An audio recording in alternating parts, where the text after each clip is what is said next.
కాబట్టి బహుజన్ సమాజ్ పార్టీ ఆధ్వర్యంలో నాగర్ కర్నూల్ పట్టణంలో ఈరోజు మున్సిపాలిటీ ముందు ధర్నా చేయడం జరుగుతుంది చిరు వ్యాపారులకు మద్దతుగా। అదేవిధంగా ఈరోజు వాళ్ళు ఛాయ్ అమ్ముకున్న, అట్టి పండ్లు అమ్ముకున్న, రొట్టెలు కొట్టుకొని అమ్ముకున్న కనీసం ఓర్వలేని ప్రభుత్వం కాంగ్రెస్ ప్రభుత్వం।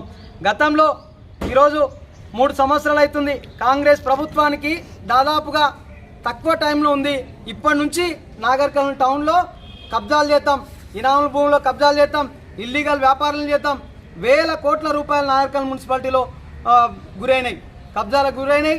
అదేవిధంగా మోసం జరిగింది, ఇక్కడ వేల కోట్ల రూపాయలు ఈ నాగర్ కర్నూల్లో మాఫియా జరిగింది। కానీ ఒక్క కౌన్సిలర్ గత ప్రభుత్వంలో టీఆర్ఎస్ ప్రభుత్వంలో పనిచేసిన కౌన్సిలర్ మాట్లాడు, కాంగ్రెస్ ప్రభుత్వంలో ఉన్న కౌన్సిలర్ మాట్లాడు ఎందుకు అని బహుజన్ సమాజ్ పార్టీ ప్రశ్నిస్తుంది।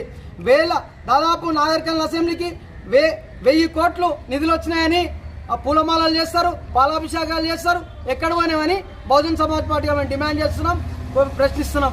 ఈరోజు నాగర్ కర్నూల్ పట్టణంలో వేల కోట్ల రూపాయలు ఇల్లీగల్ వ్యాపారాలు జరుగుతున్నాయి, కబ్జాలు లేకుండా, పర్మిషన్ లేకుండా భూములకు వేల కోట్ల రూపాయలు కబ్జాలు చేసిపోతేనేమో వాళ్ళు మంచోళ్ళు। పేద ప్రజలు 100 రూపాయలు 200 కష్టపడి మళ్ళీ మున్సిపాలిటీకే ట్యాక్సీ కడుతున్నా కూడా ఈరోజు కూడా పట్టించుకోకుండా వాళ్ళను భయాందోళనకు గురి చేస్తారు। మేము చెప్తున్నాం, బహుజన్ సమాజ్ పార్టీ వారికి అండగా ఉంటుంది। ఎట్టి పరిస్థితుల్లో వాళ్లకు న్యాయం జరిగేంత వరకు, చిరు వ్యాపారులకు న్యాయం జరిగేంత వరకు బహుజన్ సమాజ్ పార్టీ అండగా ఉండి వాళ్ళ తరఫున కొట్లాడతానని తెలియజేస్తున్నాం, డిమాండ్ చేస్తూ ముగిస్తున్నాం। జై భీమ్, జై భారత్।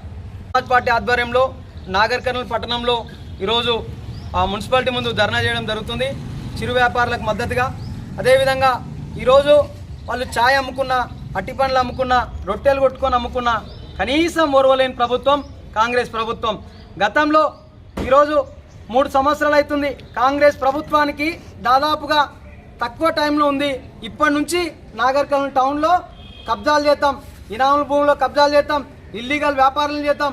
వేల కోట్ల రూపాయలు నాగర్ కర్నూల్ మున్సిపాలిటీలో గురైనాయి, కబ్జాలకు గురైనాయి। అదేవిధంగా మోసం జరిగింది, ఇక్కడ వేల కోట్ల రూపాయలు ఈ నాగర్ కర్నూల్లో మాఫియా జరిగింది। కానీ ఒక్క కౌన్సిలర్ గత ప్రభుత్వంలో టీఆర్ఎస్ ప్రభుత్వంలో పనిచేసిన కౌన్సిలర్ మాట్లాడు, కాంగ్రెస్ ప్రభుత్వంలో ఉన్న కౌన్సిలర్ మాట్లాడు ఎందుకు అని బహుజన్ సమాజ్ పార్టీ ప్రశ్నిస్తుంది।